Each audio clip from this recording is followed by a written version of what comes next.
এটা কোনো সাধারণ রাস্তার মোড় নয়, এটা হলো ভাঙ্গা ইন্টারসেকশন। বাংলাদেশের এমন একটি সড়ক জংশন যেখান থেকে দক্ষিণ পশ্চিম অঞ্চলের লাখো মানুষের যাত্রাপথ শুরু হয়। আপনি যদি ঢাকা থেকে খুলনা, বরিশাল, কুয়াকাটা, বেনাপোল বা গোপালগঞ্জে যেতে চান, তাহলে খুব সম্ভবত এই জায়গা দিয়েই যেতে হবে। কিন্তু প্রশ্ন হলো, কেন ভাঙ্গা ইন্টারসেকশন এত গুরুত্বপূর্ণ? চলুন আজ মোটরসাইকেলে ঘুরে দেখি এই ভাঙ্গা ইন্টারসেকশনটি। আসসালামু আলাইকুম, আমি মহসিন, আর আপনি দেখছেন আমার ট্রাভেল চ্যানেল। আজ আমরা রয়েছি ফরিদপুরের ভাঙ্গা ইন্টারসেকশনে। মোটরসাইকেলে পুরো ইন্টারসেকশন ঘুরে দেখব, জানবো এর গুরুত্ব, আর দেখব কেন এটিকে বাংলাদেশের অন্যতম গুরুত্বপূর্ণ সড়ক জংশন বলা হয়।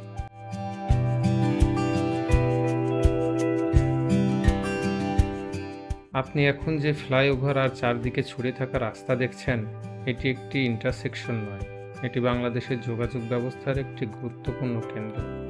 পদ্মা সেতু চালু হওয়ার পর এই ইন্টারসেকশনের গুরুত্ব কয়েক গুণ বেড়ে গেছে। আগে দক্ষিণবঙ্গে যেতে ফেরির জন্য দীর্ঘ সময় অপেক্ষা করতে হতো, এখন সেই সময় অনেক কমে এসেছে। আর ভাঙ্গা হয়ে প্রতিদিন হাজার হাজার বাস, ট্রাক, প্রাইভেট কার এবং মোটরসাইকেল দেশের বিভিন্ন প্রান্তে ছুটে যাচ্ছে। এখান থেকে আপনি সহজেই যেতে পারবেন খুলনা, যশোর, বেনাপোল, বরিশাল, পটুয়াখালী, কুয়াকাটা, গোপালগঞ্জ, এমনকি সুন্দরবনের দিকেও। তাই এক অর্থে বলা যায়, দক্ষিণবঙ্গের প্রবেশদ্বারগুলোর একটি হলো এই ভাঙ্গা ইন্টারসেকশন। উপর থেকে ড্রোনে দেখলে পুরো ইন্টারসেকশনটি আরও অসাধারণ লাগে।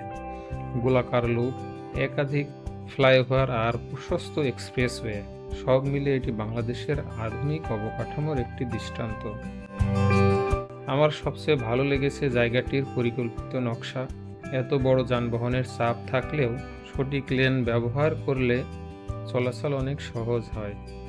আপনি যদি মোটরসাইকেলে এখানে আসেন, লেন পরিবর্তনের সময় সতর্ক থাকবেন এবং ভিডিও করার জন্য কখনোই রাস্তার মাঝখানে থামবেন না। নিরাপদ ভ্রমণই সবচেয়ে গুরুত্বপূর্ণ। আমার কাছে ভাঙ্গা ইন্টারসেকশন শুধু একটি সড়ক নয়, এটি নতুন বাংলাদেশের গতি, উন্নয়ন এবং আধুনিক যোগাযোগের ব্যবস্থার প্রতীক। আপনার কি এই পথ দিয়ে কখনো যাওয়া হয়েছে?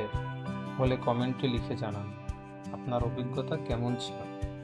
ভিডিওটি ভালো লাগলে একটি লাইক দিন, বন্ধুদের সঙ্গে শেয়ার করুন এবং বাংলাদেশের এমন অজানা ও গুরুত্বপূর্ণ জায়গাগুলো ঘুরে দেখতে এখনই চ্যানেলটি সাবস্ক্রাইব করুন।